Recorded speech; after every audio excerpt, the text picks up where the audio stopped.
और बच्चा पार्टी लोग कैसे हो? मजे में? Good evening Prakhar. Good evening Vedant. Everyone very good evening. और भाई मॉडर्न को स्टडी कर रहे हो बढ़िया से? I mean atomic physics. बहुत इंपॉर्टेंट चैप्टर है। ओके, इसको ध्यान से पढ़ना है हमें। Good evening Lokesh.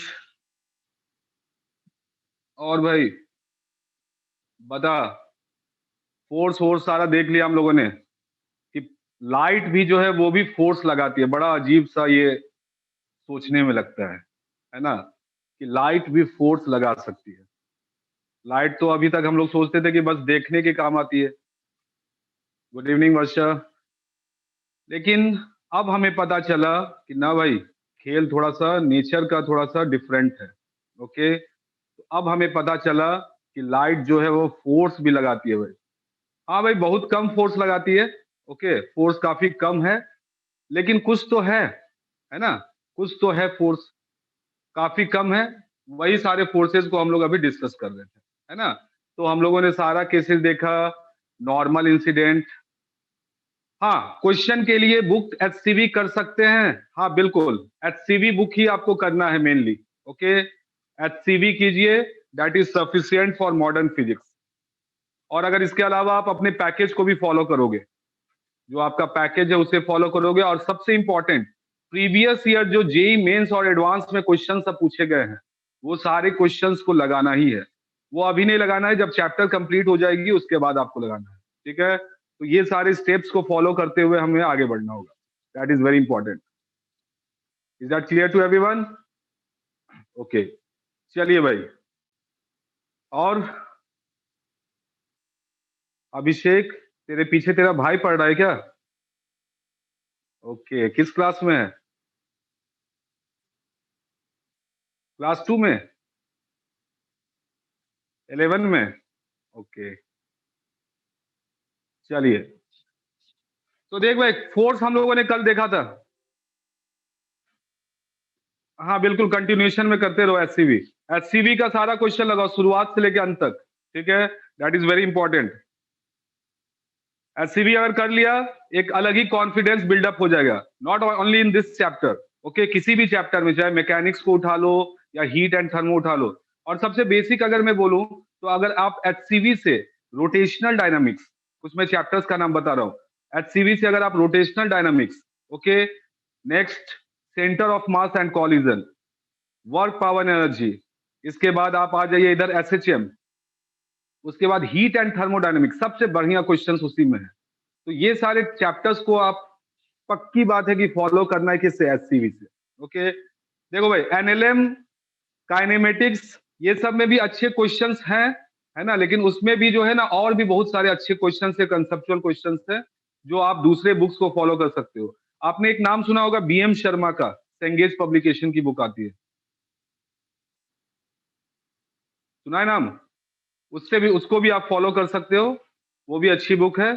किसी एक ही बुक को फॉलो करो, ऐसा नहीं कि मान लो कि 4 क्वेश्चन इस बुक से किए, 5 क्वेश्चन इस बुक से किए, तो वैसे नहीं करेगा। तो आपको जो है कोई एक ही बुक को फॉलो करना है। वो बुक अगर कंप्लीट हो जाती है, तो उसके बाद जो है दूसरे कैपेसिटर के लिए आप जो है अपने पैकेज को फॉलो करो, और एचसी वर्मा को भी फॉलो कर सकते हो। डीसी पांडे भी ठीक है।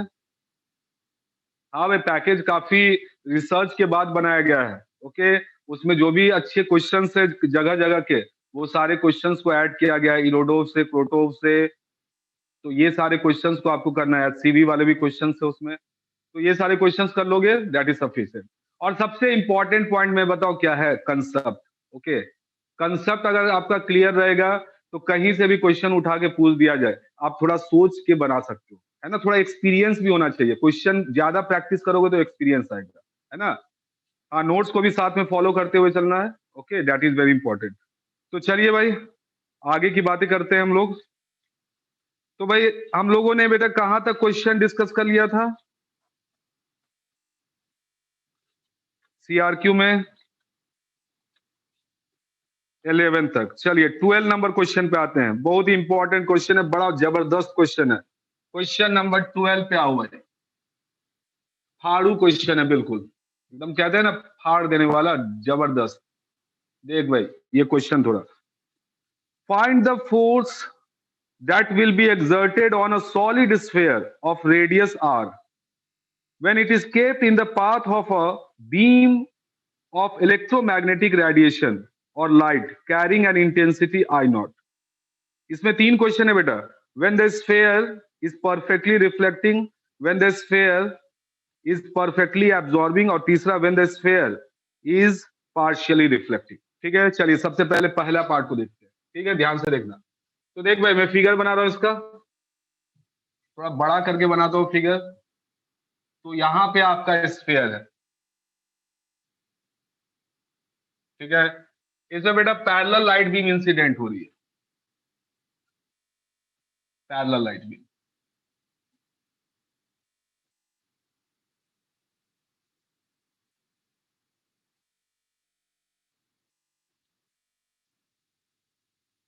इस तरीके से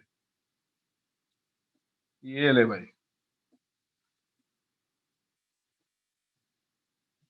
किरण है ये क्या है, किरण सुना होगा आपने, है ना, शाहरुख खान बोलता है। तो भाई किरण आ रही है और इस स्फीयर पे धक्का मार रही है। ओके, अब आते हैं भाई फिजिक्स पे। तो यहाँ पे आपसे पूछा जा रहा है कि कितना फोर्स ये एग्जर्ट कर रहा होगा। ठीक है, तो सबसे पहले बेटा ये बता, सब लोग मुझे बताओ जरा कि इस पे धक्का किधर लग रहा होगा, आगे या एंगल पे?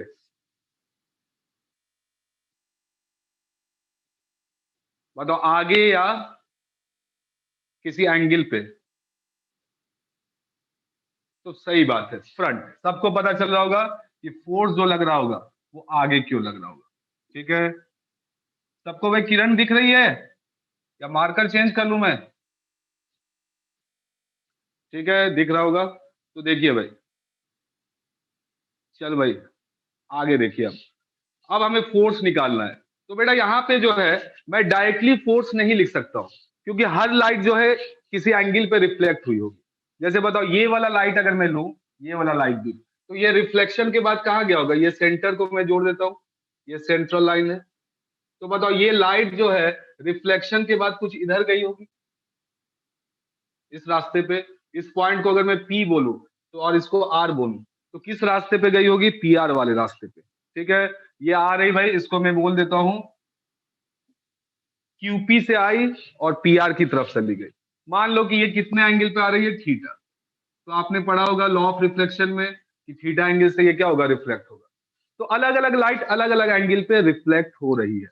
ओके, अब भाई हमें फोर्स निकालना है। तो यहां पे मैं क्या करता हूं, एलिमेंट लेके मुझे करना होगा। कैसे करना होगा? एलिमेंट लेके। और यहाँ पे बेटा हम लोग कैसा एलिमेंट ले? सर्कुलर। ओके, जब भी स्फेरिकल शेल होगा आपका एलिमेंट कैसा बनेगा? सर्कुलर। ओके, तो यहाँ पे देखो सर्कुलर अगर एलिमेंट में लूं, ये इसका सेंटर हो गया। तो यहाँ पे देखो एक इसका एलिमेंट मैंने लिया ये, ठीक है, जो थीटा एंगल पे है, ये भी एंगल थीटा हो जाएगा। और इसको थोड़ा सा मैं इधर कर देता हूँ, डी थीटा एंगल पे इसका एक छोटा सा सर्कुलर स्ट्रिप ले लेते हैं, ये एंगल है डी थीटा। ठीक है, ये बेटा आपका स्ट्रिप है। ठीक है, ये देख, ये स्ट्रिप। ओके, तो ये स्ट्रिप है, सर्कुलर स्ट्रिप होगा ये कैसा स्ट्रिप होगा? सर्कुलर। ओके, तो ये सर्कुलर स्ट्रिप है आपका, जो फिगर में दिख रहा है शेडेड। अब बता, इस सर्कुलर स्ट्रिप के एरिया को मैं नाम दे देता हूं डीएस। कितना नाम दे देता हूं? डीएस। तो बता भाई डीएस का वैल्यू कितना होगा? डीएस कितना लिखेगा तू? What will be the DS? तो बताओ एक सर्कुलर एलिमेंट का एरिया कितना या होता है बेटा? 2 पाई आर ठीक है, 2 पाई आर डी आर। तो बता इस सर्कुलर स्ट्रिप का बेटा रेडियस कितना है? स्फीयर का अगर रेडियस आर है तो इसका रेडियस क्या लोगे? आर लोगे क्या? नहीं, कितना हो जाएगा? 2 पाई, इसका रेडियस, तो इसका रेडियस ये हुआ। ठीक है, ये किसके बराबर होगा? R sine theta. ठीक है, इनटू इसका थिकनेस। बताओ इसका थिकनेस किसके बराबर होगा? आपको पता है ये डी थीटा एंगल वाला है, तो ये आर डी थीटा के बराबर होगा कि नहीं? बोलो, ये किसके बराबर होगा? R D theta. तो यहाँ पे लिख दे भाई आर डी थीटा। ठीक है, तो डीएस आपका आ गया 2 pi r square. Sine theta D theta.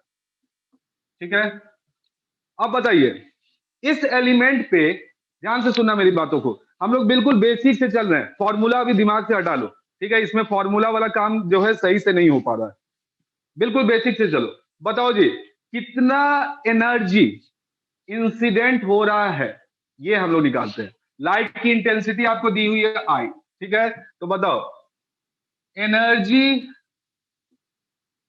Incident on strip in time dt, dt time में, बताओ dt टाइम में कितना एनर्जी इंसिडेंट हो रहा है। इसको अगर मैं du बोलूं तो du कितना होगा बताओ।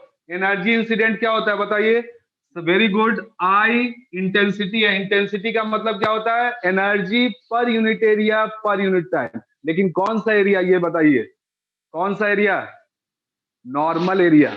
ओके, तो यहाँ पे आई इंटू क्या लिखो, डीएस का कौन सा, परपेंडिकुलर वाला, डीएस का कौन सा, परपेंडिकुलर, इंटू एरिया तो हो गया, इंटू डेल्टा टी।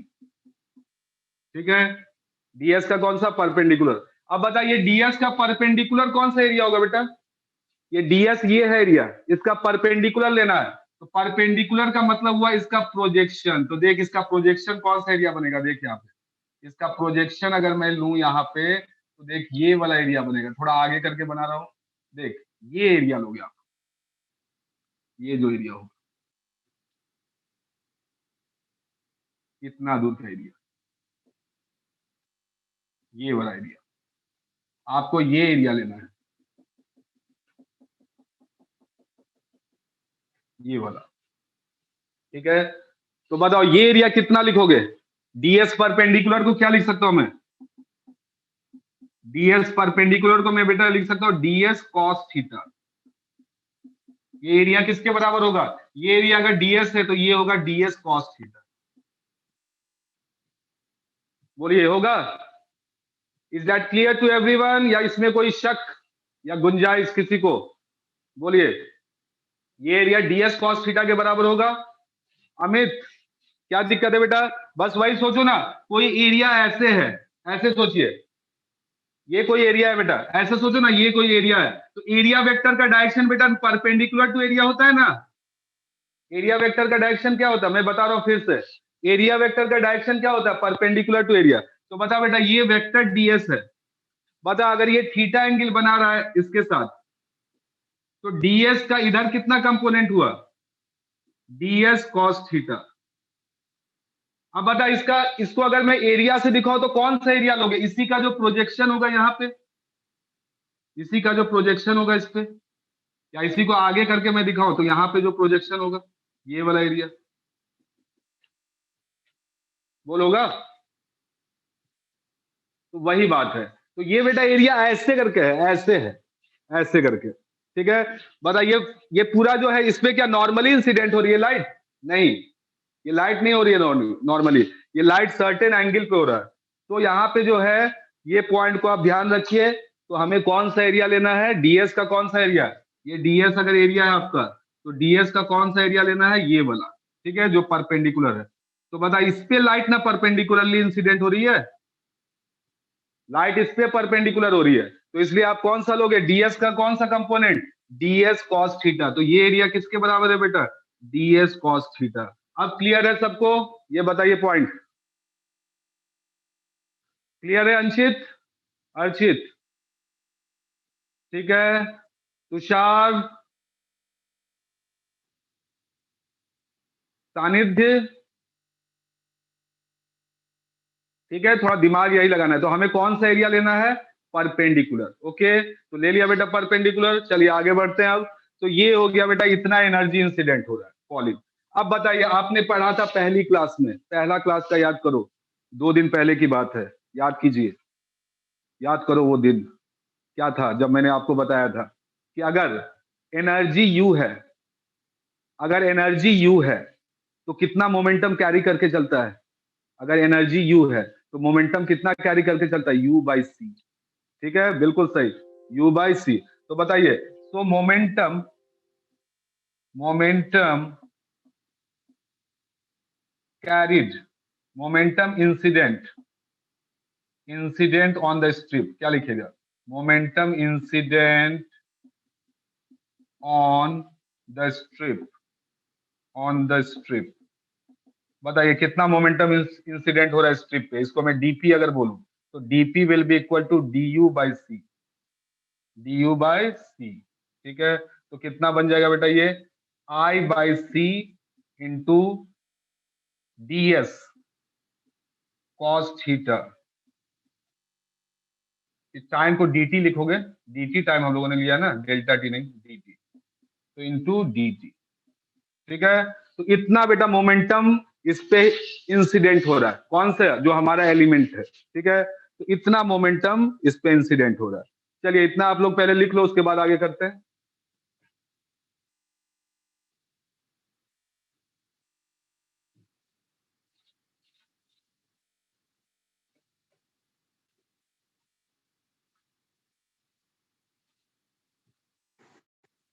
देखो ना, तुम ये सोचो इस तरीके से कि अगर तुम्हें मैं एक प्याज दूं या आलू दूं, आलू को बेटा ऐसे ऐसे करोगे तो किस तरह का स्ट्रिप बनेगा? बताओ, सर्कुलर स्ट्रिप बनेगा ना। लेकिन कैसा सर्कुलर स्ट्रिप बनेगा? तो इस तरीके से, ये ऐसे होगा, फिर ये इस तरीके से ऐसा बनेगा।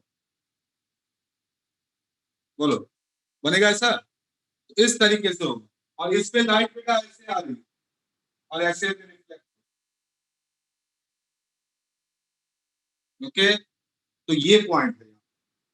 तो बिल्कुल वही चीज यहाँ पे ये फिगर में बनाया गया। तो इसका कौन सा एरिया लोगे? इसका जो सामने वाला एरिया बनेगा, ये सामने वाला, ये लेना है। थोड़ा सा सोचना, विजुअलाइज करना, थोड़ा सा इसको विजुअलाइज करो दिमाग में। शांति से बैठो और थोड़ा सा सोचो 1 मिनट के लिए। ठीक है, शांति से बिल्कुल सोच के, आराम से एकदम सोचना है इसको। तो चलिए भाई आगे बढ़ते हैं। अब हो गया, लिख लिया सबने? चलिए फटाफट लिखो मैं इसको।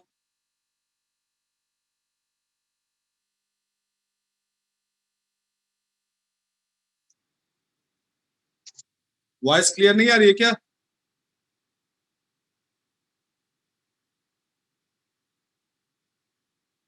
मोमेंटम वाला स्टेप समझ नहीं आया रिनीश को? अरे भाई मोमेंटम वाला स्टेप क्या है? याद करो, पहली क्लास में देखा था, फर्स्ट क्लास में, कि अगर लाइट की एनर्जी की है तो कितना मोमेंटम कैरी करके चलता है? ई बाई सी। बेटा ये ध्यान रखो, पहला क्लास में नोट्स देखना, क्लास के बाद पॉइंट आउट कर लो कि अगर एनर्जी ई है तो कितना मोमेंटम कैरी कर रहा है? ई बाई सी। ओके, ये चीज को आपको ध्यान में रखना है।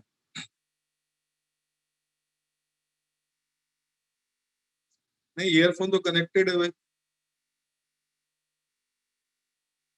लोग एक बार मैं थोड़ा सा लॉग आउट हो जाता हूँ, उसके बाद फिर लॉग इन करता हूँ। बढ़ते हैं।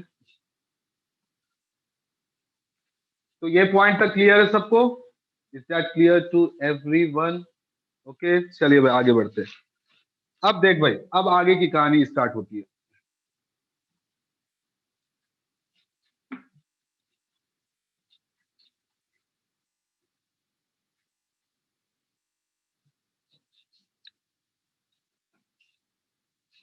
अब देखिए, अब यहाँ पे ध्यान से सुनना मेरी बातों का। आगे इतना मोमेंटम बेटा आ रहा है, लेकिन ये रिफ्लेक्ट हो रहा है ऐसे, आ रहा है किधर से? क्यूपी से, और जा रहा है किधर? पीआर की तरफ। ओके, तो अब यहाँ पे जो नेक्स्ट पॉइंट आपको ध्यान रखना है, अब थोड़ा सा मैं आपको ऐसे बता रहा हूं। ये आपने देखा था कि ये सरफेस पे है बेटा, ऐसे करके लाइट आ रही है और ऐसे रिफ्लेक्ट हो रही है, और ये एंगल आपका थीटा है।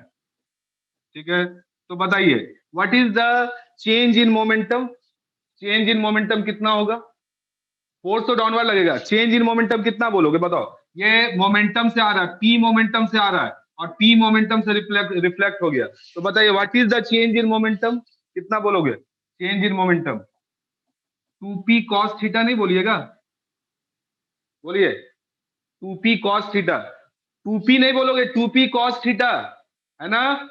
तो ये ऐसे आ रहा है, ऐसे गया, तो कितना लिखोगे? 2p cos theta.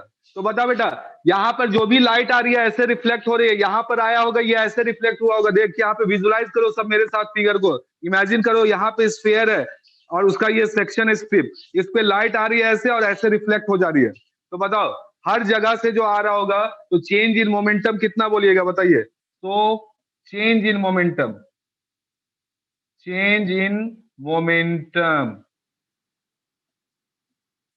कितना होगा बताइए। Change in momentum is equal to what, dp, 2 dp cos theta. कितना बोलेंगे, 2 dp कॉस थीटा। देख भाई, इतना मोमेंटम बेटा आ रहा है और ये रिफ्लेक्ट हो गया, ऐसे गया है, तो कितना लिखोगे, change in momentum 2 dp cos theta.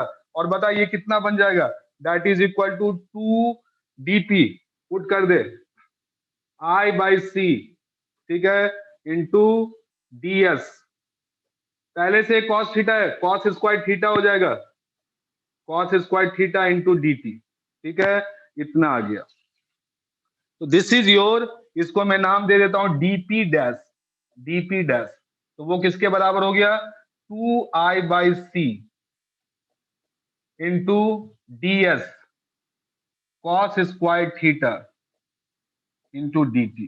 ठीक है, क्लियर है सबको यहां तक पॉइंट। ठीक है, अब आगे देखिए बेटा, इसके बाद जो है, तो बताइए कितना फोर्स आ गया। ऊपर वाला तो लिख ही चुके हो आप लोग, तो बताइए कितना फोर्स आ गया। So rate of change of momentum कितना हुआ ये बताइए। तो rate of change of momentum, change of momentum कितना हुआ बताइए। Rate of change of momentum कितना हो जाएगा, that is dp dash by dt। पता है dp डैश बाई dt करोगे तो कितना आ जाएगा बेटा, ये 2I/c into ds into cos square theta होगा, 2I/c into ds cos square theta. बोलिए ये आएगा। और rate of change of momentum किसके बराबर होता है भाई, rate of change of momentum किसके बराबर होता है, फोर्स की। ठीक है, तो बताइए यहां से जो है, ये आ गया आपका डीपी डैश। अब यहां से बेटा क्या कर लोगे आप, कि यहां से जो है, लेकिन अब एक चीज और इसमें थोड़ा सा पॉइंट ध्यान रखना है। ये बताइए कि इस स्ट्रिप पे बेटा फोर्स किधर लग रहा होगा, इस स्ट्रिप पे जो फोर्स लग रहा होगा वो किधर, देखिए हर जगह से ऐसे ऐसे फोर्स लग रहा है इस तरीके से। तो बताइए इन सब का रिजल्टेंट किधर जाएगा, आगे की ओर, है ना। तो बताइए इस पूरे स्फीयर पे भी फोर्स आगे की ओर लग रहा है, और इस छोटे से एलिमेंट पे भी फोर्स आगे की ओर लग रहा है। ठीक है, तो हमें बेटा इस डीएफ को इंटीग्रेट नहीं करना है, ये आपका डीएफ है, तो डीएफ को इंटीग्रेट नहीं करना है, हमें किसे इंटीग्रेट करना है, डीएफ डैश को। हमें किसे इंटीग्रेट करना है, डीएफ डैश को। तो बताए डीएफ डैश कितना हो जाएगा, वो डीएफ कॉस थीटा होगा। डीएफ इधर की ओर है, ये एंगल कितना बनेगा, थीटा। तो डीएफ डैश कितना लिखोगे, डीएफ कॉस थीटा। ये पॉइंट क्लियर हुआ सबको। ठीक है, तो यहां से बेटा ये हो जाएगा, तो डीएफ डैश कितना हो जाएगा बताइए, df dash that is equal to df, put कर दीजिए 2I/c into ds cos cube theta. तो बताइए यहां से डीएफ डैश कितना हो गया भाई, 2I/c। और बताओ ds कितना लिखे थे, ds जो एरिया था कितना आया था, ये area 2πr sine theta into r d theta. ठीक है, इंटू बाहर में कितना है, कॉस क्यूब थीटा। देखिए ये हो गया आपका डीएफ डैश। चलिए इतना लिख लो पहले, उसके बाद आगे करते हैं।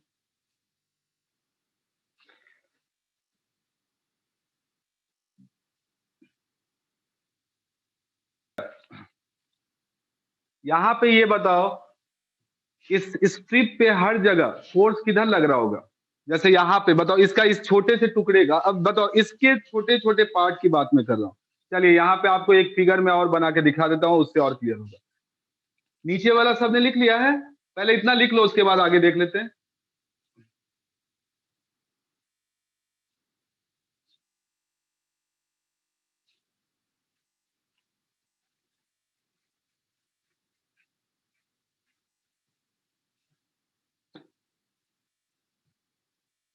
देख भाई, मैं ये बोल रहा हूँ, ये जो आपने स्ट्रिप लिया है, जो मैं यहाँ पे आपको फिगर बना के दिखा रहा हूँ, ये जो स्ट्रिप लिया आपने, ये जो स्ट्रिप है, तो देख बेटा, इस पे जो है यहाँ पर जो लाइट आई ऐसे, तो ये ऐसे करके रिफ्लेक्ट होके गई है, इसका सेंटर यहाँ पे है, ये ऐसे करके रिफ्लेक्ट होके गई। ठीक है, कितने एंगल पे? थीटा। तो बता भाई, इस एलिमेंट के इतने दूर के सेक्शन पे, ये वाला जिसको मैं डार्क करके दिखा दूं, बता इस पे धक्का किधर लग रहा होगा? इस पे धक्का किधर लग रहा होगा? बोल। इधर लगेगा, ऐसे आया ऐसे गया तो धक्का इधर लगा। ऐसे बेटा यहां वाला भी जो आएगा, ये भी ऐसे गया होगा, तो ये भी धक्का किधर मारा होगा? Toward centre. ठीक है, तो बताओ हमें कौन सा कंपोनेंट लेना है? हमें कौन सा कंपोनेंट लेना है? क्या मैं इसको इंटीग्रेट करूं? नहीं। बताओ इन सबका रिजल्टेंट किधर जाएगा? ये सबका रिजल्टेंट कौन सा होगा? इसका आगे वाला होगा कि नहीं? तो आगे वाला कितना हो जाएगा बताओ? ये एंगल थीटा है तो ये भी थीटा, तो इधर वाला कंपोनेंट क्या हो जाएगा बताओ? इसको मैं अगर एफ बोलूं तो इधर कितना होगा? एफ कॉस थीटा नहीं होगा? ठीक है, तो हमें किसे इंटीग्रेट करना है? एफ को नहीं, किसे? एफ कॉस थीटा को, है ना? ठीक है, बिल्कुल सही बात। मैंने तो आंसर भी निकाल लिया, देखो भाई, वेरी गुड। मैं ओके, क्लियर है बेटा सबको ये पॉइंट? शुभी क्लियर हुआ? जागृति, अभिषेक, ठीक है, चलिए। तो अब यहाँ पे आगे करो भाई, तो डी एफ डैश बेटा इतना आ गया, तो आप बताइए सो फोर्स कितना हो जाएगा? So net force on sphere क्या हो जाएगा बताइए? Net force on sphere, F की वैल्यू इंटीग्रेशन ऑफ, अब डी एफ डैश कर दीजिए, किसको इंटीग्रेट कर दीजिए? डी एफ डैश को। कितना आ जाएगा बताओ? ये 2 to 4, तो 4 पाई आर स्क्वायर आई बाई सी, ये बाहर आ जाएगा। इंटीग्रेशन में क्या आएगा बताओ? Cos cube theta into sine theta D theta. ठीक है, और बता थीटा कहां से कहां लेगा? लिमिट बताओ भाई, थीटा कहां से कहां? देख, आपको पता है क्या पूरे स्फेयर पे फोर्स लग रहा होगा?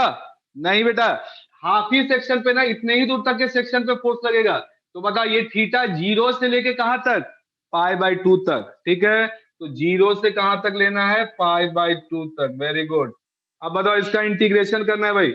इंटीग्रेशन तो बड़ा सिंपल सा, ये तो 4 पाई आर स्क्वायर आई बाई सी। पता इंटीग्रेशन ऑफ इतना करना है, तो बेटा इसको सब्स्टिट्यूशन मेथड से कर दो।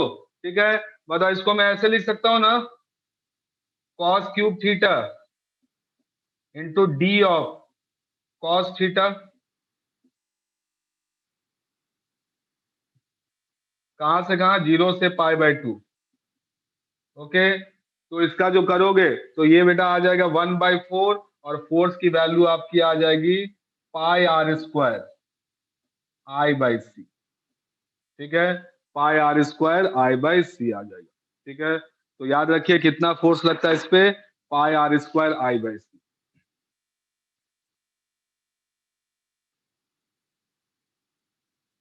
माइनस साइन के साथ आएगा यहाँ पे। कॉस थीटा का तो ये डिफरेंशिएशन माइनस साइन थीटा होता है, तो माइनस यहाँ पे लगा दिए। लिमिट चेंज कर दोगे तो अपने आप इतना आ जाएगा।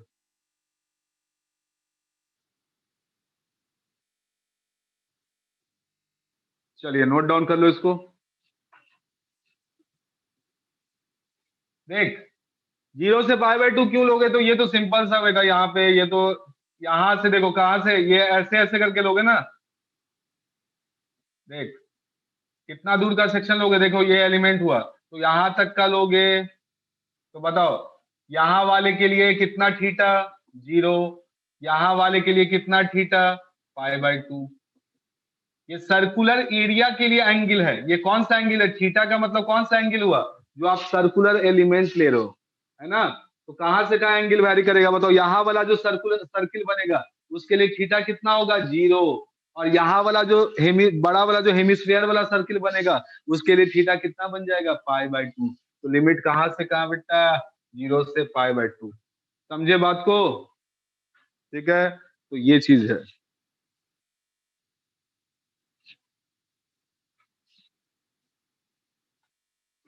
चलिए, रब कर रहा हूं इसे।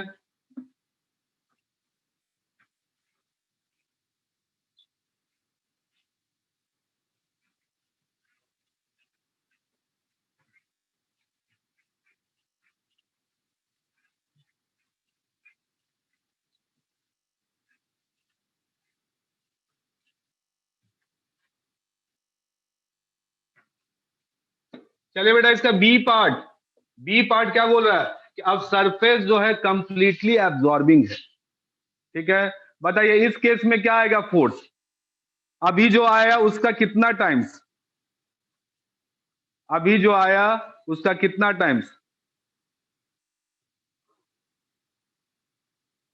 सब लोग बोलेंगे half half half half half, लेकिन देखिए जरा बेटा हाफ नहीं फुल, सेम आ जाएगा। बड़ा इंटरेस्टिंग है इसलिए बोल रहा हूं, जितना है रिफ्लेक्टिंग में उतना इसमें। अब देख बेटा इस केस में जब ये कंप्लीटली एब्जॉर्बिंग हो, दूसरा वाला पार्ट जब कंप्लीटली एब्जॉर्बिंग है, ठीक है, तो इसमें तो इतना चक्कर ही नहीं है, इतना घन चक्कर वाली बात नहीं है, रिफ्लेक्शन की वजह से इतना घन चक्कर में हमें फंसना पड़ा। इस केस में तो सीधे सीधे हो जाएगा, कुछ करना ही नहीं है। देख कैसे, बता बेटा जब एब्जॉर्ब हो जाएगा कंप्लीटली, बताओ रिफ्लेक्शन के केस में ना हर एक जगह डायरेक्शन अलग अलग आ रहा था, तो हमें डीएफ कॉस थीटा को इंटीग्रेट करना पड़ा। लेकिन बताओ अब तो ये एब्जॉर्ब हो रहा है, अब क्या हो रहा है, एब्जॉर्ब हो रहा है। तो बता यहां पे जैसे छोटा सा एक पार्ट ले ले इसका, ठीक है, यहां पे एक छोटा सा पार्ट ले ले, ये छोटा सा पार्ट को मैं बोल रहा हूं डीएस, यहां पे ऐसा ही काम हो जाएगा हमारा। बता इस छोटे वाले पार्ट पे फोर्स किधर लग रहा होगा, इस छोटे वाले बेटा ये सीधे इसको धक्का मारा और रुक गया, बस ये सोचो धक्का मारा और रुक गया, तो बताओ इस पे फोर्स किधर लग रहा होगा, आगे क्यों, डीएफ। अब बता डीएफ कितना बोलेगा, डीएफ कितना बोल देगा भाई, बोल। अगर ये एरिया को मैं डीएस बोल रहा हूं, ये एंगल मान ले थीटा है, थीटा एंगल पे ये एरिया, तो बता डीएफ क्या बोलेगा, सीधे लिख दे। बता एब्जॉर्प्शन की वजह से कितना फोर्स होता है, एब्जॉर्प्शन की वजह से I by C, I by C into कौन सा एरिया, नॉर्मल एरिया। तो नॉर्मल एरिया मतलब क्या, डीएस कॉस थीटा। बोल भाई लिखेगा डीएफ, अरे बोलो बोलो, यस है ना, तो इतना लिखेंगे, ठीक है। अब बता बेटा, अब पता है तुम्हें हर जगह धक्का आगे क्यों, तो नेट फोर्स भी आगे है ना, तो यहाँ पे तो कुछ करना नहीं, हमें सीधे डीएफ को इंटीग्रेट कर देना है, सीधे डीएफ को। तो बताओ सो नेट फोर्स क्या हो जाएगा, इंटीग्रेशन ऑफ डीएफ। तो देखना भाई आ गया, यहां से क्या आ जाएगा, I by C into integration of DS cos theta. देख बेटा DS cos theta, what is the meaning of DS cos theta. देख बेटा वही बात है, वेक्टर डीएस इधर, डीएस इधर, वेक्टर डीएस। बता इसका कॉस, ये एंगल थीटा, तो बता इसका कॉस का मतलब क्या हुआ, यहाँ पे जो मैं सर्किल बनाऊंगा, ये देख ये जो सर्किल मैंने बनाया, ठीक है, इस डीएफ को थोड़ा इधर लिख देते हैं, ये जो सर्किल बनाया, तो बताओ डीएस कॉस थीटा का मतलब क्या हुआ, इसका जो प्रोजेक्शन आएगा इस पे, ये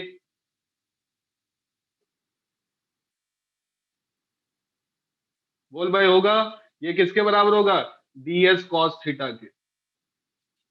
बोलो जी होगा, ठीक है। अब बता दे खुद ही, अब इसी को बेटा इंटीग्रेट करना है, मतलब यही छोटे छोटे एरिया का प्रोजेक्शन को इंटीग्रेट करना है, तो कौन सा एरिया मिल जाएगा बता सीधे, F is equal to I by C, और इसका वैल्यू आ जाएगा पाई आर स्क्वायर। देख कितना सिंपल से बन गया, तो वही आ गया I into pi r square by C, ठीक है। तो इसमें तो कुछ करने की जरूरत थी नहीं ज्यादा, चलिए नोट डाउन कर लो इसको।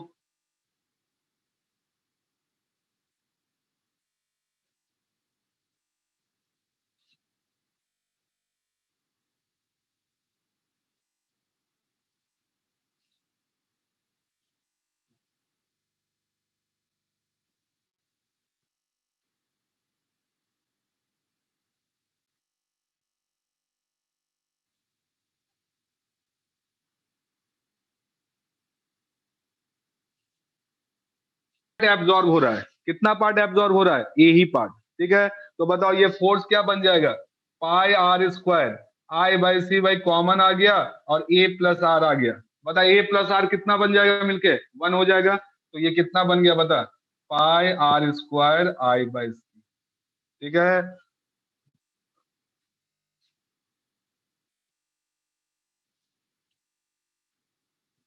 तो सेम रहेगा फोर्स, तो बेटा इसको आप याद भी रख सकते हो, इंटरेस्टिंग है क्वेश्चन ये, याद रहेगा कि नहीं। बस क्या करना है कि तीनों केस में फोर्स सेम आएगा, चाहे कंप्लीटली एब्जॉर्बिंग हो या कंप्लीटली रिफ्लेक्टिंग हो या पार्शियली हो। Okay, pi r square I by c. Okay, याद रखिए इसे। कितने दिनों तक याद रखना है? कब तक? जब तक है जान। ओके, तब तक नहीं, 6 मंथ नहीं, जब तक है जान तब तक।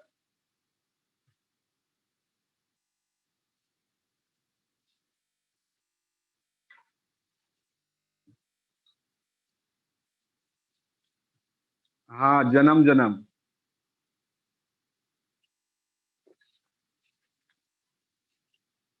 चल, हो गया सबका?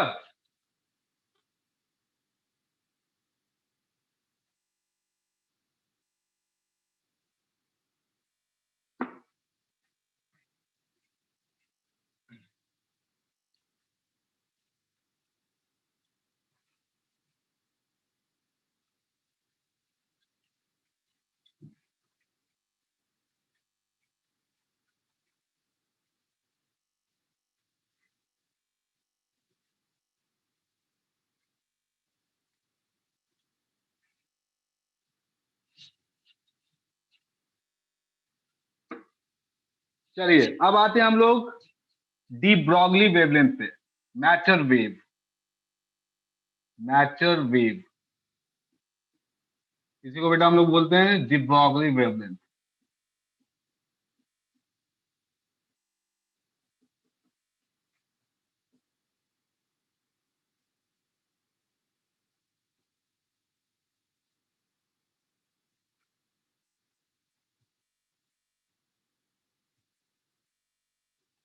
तो देख भाई, डी ब्रॉगली वेवलेंथ है क्या? तो बस यही बात है। जस्ट देखो, नेचर में सब कुछ सिमेट्रिसिटी होती है। Symmetricity leads to the stability, है ना? तो नेचर में बेटा सब कुछ सिमेट्रिकली होती है। हाँ, न्यू टॉपिक। तो नेचर में सब कुछ सिमेट्रिकली होती है। तो ये सोचा गया कि अगर वेव पार्टिकल कैरेक्टर शो कर सकता है, तो क्या पार्टिकल वेव कैरेक्टर नहीं शो कर सकता है? तो उसी पर डी ब्रॉगली ने जो है डिफरेंट एक्सपेरिमेंट किए, और सबसे इंपॉर्टेंट एक्सपेरिमेंट था इलेक्ट्रॉन माइक्रोस्कोपी। तो उन्होंने देखा, तुमने नाम सुना होगा बेटा इलेक्ट्रॉन माइक्रोस्कोप का। इलेक्ट्रॉन माइक्रोस्कोप का बहुत ही, उसका रिजोल्यूशन पावर बहुत ही हाई होता है। ओके, मतलब अगर आपको मॉलिक्यूलर लेवल तक जाना है तो आपको इलेक्ट्रॉन माइक्रोस्कोप यूज करना पड़ेगा। नॉर्मल माइक्रो लाइट वाले माइक्रोस्कोप से काम नहीं करे। तो इलेक्ट्रॉन माइक्रोस्कोप किस चीज पे बेस्ड है बताइए? क्या इलेक्ट्रॉन के पार्टिकल नेचर पे? नहीं, इलेक्ट्रॉन के वेव नेचर पे। ओके, तो उसमें क्या किया जाता है कि लेंस पे फास्ट मूविंग इलेक्ट्रॉन को बेटा स्ट्राइक कराया जाता है, वेरी फास्ट मूविंग इलेक्ट्रॉन। और वो इलेक्ट्रॉन जो है वहां पे अपने पार्टिकल नेचर को नहीं शो करता है, वहां पे वो फिर से वही करेगा, रिफ्रैक्शन होगा। जैसे लेंस से लाइट का रिफ्रैक्शन होता है, उसी तरीके से इलेक्ट्रॉन का भी रिफ्रैक्शन होता है, और उसी तरीके से इमेज का फॉर्मेशन होता है। ठीक है, तो यही चीज जो है एक बहुत ही मतलब रिमार्केबल ये था डी ब्रॉगली वेवलेंथ। तो वही बात है कि अगर कोई पार्टिकल, मान लो कि ये एम मास का एक बॉल है, अगर ये एम मास का एक बॉल है, ये बेटा अगर मूव कर रहा है वी वेलोसिटी से, ये अगर एम मास का एक बॉल वी वेलोसिटी से मूव कर रहा है, तो बताइए, आपको पता है इसके पास मोमेंटम है। कितना मोमेंटम है? M into v. Okay, Newton's law में हमें बस मोमेंटम से मतलब है। लेकिन अगर ये काफी हाई स्पीड से चले ना, तो this will be equal to a wave. ठीक है, ये वेव की तरह एक बिहेव करेगा, और इसका वेवलेंथ जो होगा lambda, that is equal to h by p. Lambda किसके बराबर होगा? H by p. इसी को मैं लिख सकता हूं एच बाई एम वी। इसी को मैं लिख सकता हूं काइनेटिक एनर्जी के टर्म में h by root under 2m into kinetic energy. ठीक है, तो याद रखिए डी ब्रॉगली वेवलेंथ कितना होता है? Lambda is equal to h by p, या एच बाय एम बी, या h by root under 2m into kinetic energy. Okay, इसमें बेटा क्वेश्चन से पूछा जाता है, कॉलिजन से कनेक्ट कर देगा कि एक बॉल था, वो एक्सप्लोड कर गया इनटू 2 फ्रैगमेंट्स। ओके, तो आपसे क्वेश्चन पूछ देगा कि बताइए भाई कितना रेशियो ऑफ होगा डी ब्रॉगली वेवलेंथ। ओके, या फिर क्वेश्चन आपसे पूछ सकता था कि एक बॉल जो है वो कोलाइड किया किसी दूसरे बॉल से। ओके, कॉलिजन दे देगा परफेक्टली इलास्टिक या परफेक्टली इलास्टिक, और पूछ देगा कि बताइए आफ्टर कॉलिजन और before collision de Broglie wavelength का रेशियो क्या होगा। तो सिंपल सा फॉर्मूला याद रखना है, de Broglie wavelength lambda is equal to how much, h by p या एच बाई एम वी या फिर h by root under 2m p. ठीक है, चलिए इसको नोट डाउन कर लो। यार क्या बात करता है, एच एच तो एकदम याद रखो, एच फॉर हाउस नहीं, H for Planck's constant. Okay, H for happy, very good. तो यहाँ पे एच का मतलब क्या है, प्लैंक्स कांस्टेंट। ओके, ये पॉइंट को ध्यान रखिएगा। कितनी वैल्यू होती है बता भाई प्लैंक्स कांस्टेंट का?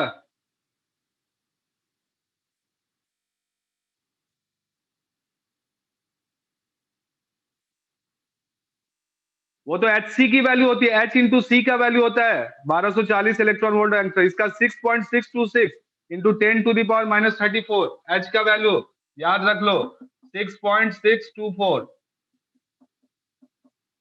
Joule second.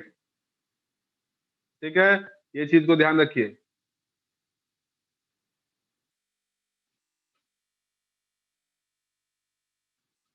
ठीक है,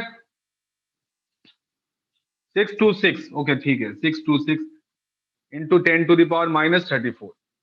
आप ऐसे ही याद रखो, 6.6 के तक ही कैलकुलेशन में इजी रहेगा। Okay, 6.6 into 10⁻34 joule second. और वैसे देखिए, जब भी क्वेश्चन पूछेगा ना, जैसे ही क्वेश्चन पूछेगा उस केस में क्या होगा कि आपको क्वेश्चन में ब्रैकेट में दे दिया रहेगा कि एच की वैल्यू इतनी, डाटा सारा दिया रहेगा। ओके, तो अगर डाटा दे दिया है तब तो वही वैल्यू यूज करोगे, अगर नहीं दिया हुआ है तो जो हमें पता है वो यूज करोगे। ओके, अब देखिए भाई, इसमें अलग अलग केस में अगर बेटा चार्ज पार्टिकल के लिए बात की जाए, for charge particle, charge particle accelerating through voltage V, voltage V, कितने V वोल्टेज से मैंने एक्सलेट किया, V से। तो बताओ, एक चार्ज पार्टिकल है बेटा, मान लो यहाँ पे एक चार्ज है जिसका मास है m और चार्ज है q। एक इलेक्ट्रिक फील्ड में मैंने इसको एक्सलेट किया। ठीक है, तो ये यहां से यहां पहुंचा। ठीक है, कितना पोटेंशियल डिफरेंस है V। तो बताओ यहाँ पे आके इसकी वेलोसिटी क्या हो जाएगी, अगर वेलोसिटी में इसको वी नॉट से अगर डिनोट करूं तो बताओ इसकी वेलोसिटी क्या हो जाएगी, आपको पता है। वेलोसिटी हमें नहीं निकालना है इसका, बताओ यहाँ पे काइनेटिक एनर्जी क्या होगा, काइनेटिक एनर्जी। तो जो भी लॉस हुआ होगा पोटेंशियल एनर्जी में वो किस में कन्वर्ट हो गया होगा, काइनेटिक एनर्जी में। इलेक्ट्रोस्टैटिक, तो बताइए काइनेटिक एनर्जी कितना हो जाएगा, Q इंटू बी। तो आपसे पूछेगा कि बता जब यहाँ पे आया तो इससे जो एसोसिएटेड वेव होगा, इससे जो एसोसिएटेड वेव होगा इसका वेवलेंथ क्या होगा। ठीक है, तो बता भाई वेवलेंथ क्या बोल दोगे, lambda is equal to h by, देख, रूट अंडर 2m, और काइनेटिक एनर्जी की जगह क्या लिख दोगे, Q इंटू बी। ठीक है, काइनेटिक एनर्जी की जगह Q इंटू बी। तो इस तरह का क्वेश्चन पूछा जाएगा, आपसे दे देगा कि प्रोटॉन या अल्फा पार्टिकल या इलेक्ट्रॉन, ठीक है, उसको एक्सलेट किया गया 10 वोल्ट के पोटेंशियल डिफरेंस पे, कुछ भी दे सकता है, और पूछ देगा कि बताइए what will be the de Broglie wavelength. तो सीधे याद रखिए lambda is equal to h by root under 2m into q b. Okay, where q is what, charge. तो नोट डाउन कर लो इसको।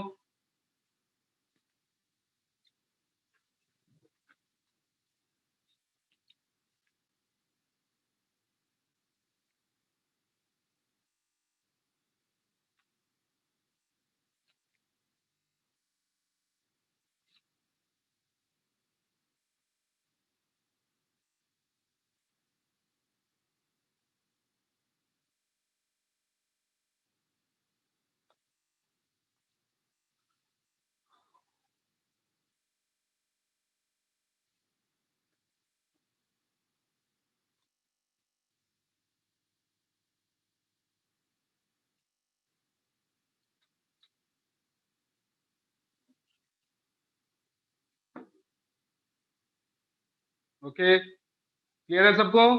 तो बेटा फॉर इलेक्ट्रॉन क्या हो जाएगा बता दो, फॉर इलेक्ट्रॉन, इलेक्ट्रॉन की अगर बात की जाए तो कितना हो जाएगा, इलेक्ट्रॉन के लिए अगर मैं बात करूं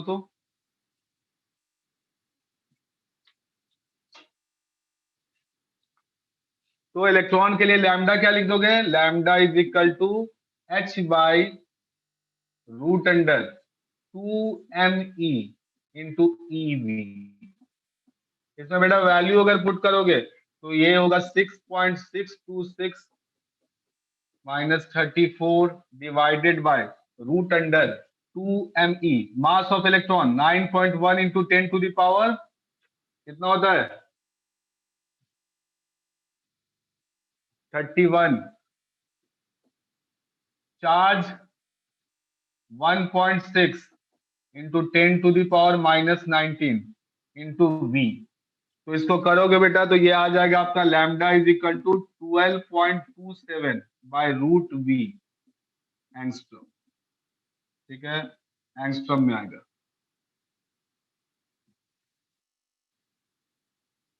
किसके लिए ये है इलेक्ट्रॉन के लिए 12.27 बाय रूट V।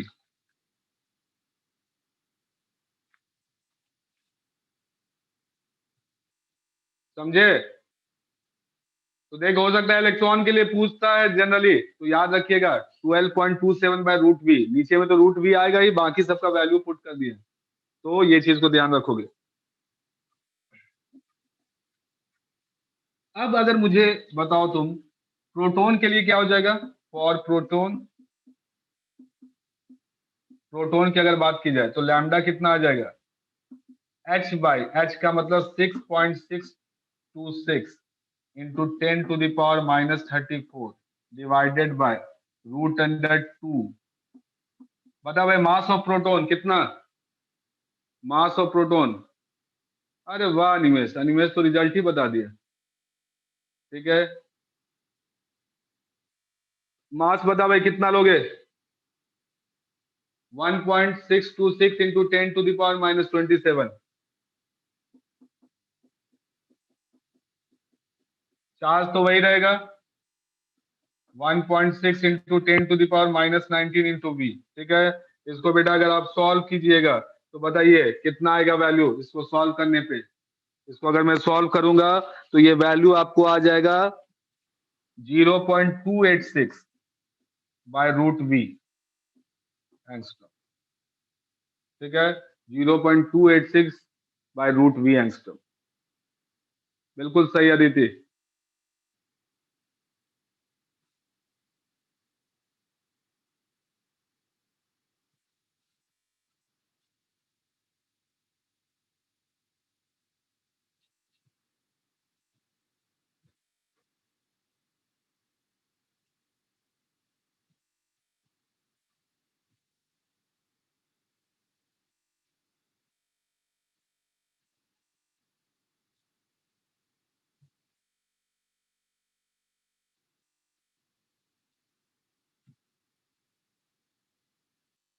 हो गया, मिटा दिया जाए। चलिए